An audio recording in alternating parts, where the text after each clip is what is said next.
দেশের মাঠে খেলে ক্রিকেট থেকে বিদায় নেওয়ার কথা অনেকবার বলেছেন সাকিব আল হাসান, কিন্তু সেই সুযোগ মিলছে না তার। যদিও গত বছর দুই উপদেষ্টার কাছ থেকে সবুজ সংকেত পেয়েছিলেন বিশ্বসেরা সাবেক অলরাউন্ডার। তাকে কি বলেছিলেন দুই উপদেষ্টা? 2024 সালের অক্টোবরে মিরপুরে ক্যারিয়ারের শেষ টেস্ট খেলতে চেয়েছিলেন সাকিব আল হাসান। তাকে নিয়েই দক্ষিণ আফ্রিকার বিপক্ষে মিরপুর টেস্টের দল ঘোষণা করেছিল বাংলাদেশ ক্রিকেট বোর্ড। তবে যুক্তরাষ্ট্র থেকে দুবাইয়ে এসেও দেশে ফেরা হয়নি তার। তখন আসলে কি ঘটেছিল?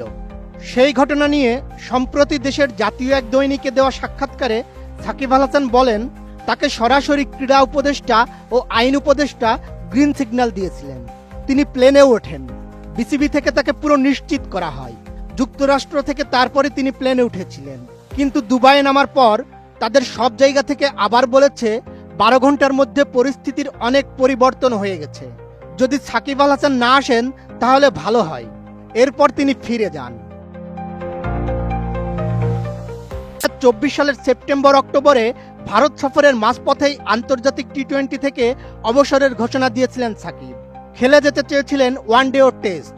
তবে গত 16 মাসে বাংলাদেশের হয়ে একটা ম্যাচও খেলতে পারেননি তিনি।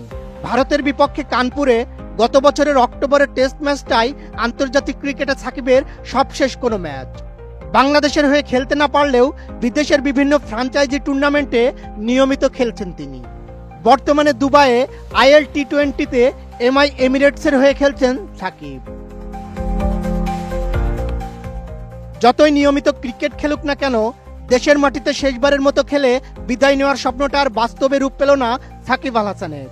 দুই উপদেষ্টার সবুজ সংকেত, বিসিবির নিশ্চিতকরণ, সবকিছু থাকার পরও মাত্র কয়েক ঘন্টার ব্যবধানে বদলে যায় পরিস্থিতি। রাজনীতি, নিরাপত্তা আর বাস্তবতার জটিল সমীকরণে আটকে যায় বাংলাদেশের ইতিহাসের সেরা ক্রিকেটারের ফেয়ারওয়েল ম্যাচ। প্রশ্নটা তাই থেকেই যায়, বাংলাদেশ কি নিজের সেরা তারকাকে প্রাপ্য বিদায়টা দিতে পারল, নাকি এই অধ্যায়টা শেষ হলো অপূর্ণতা আর আক্ষেপ নিয়েই?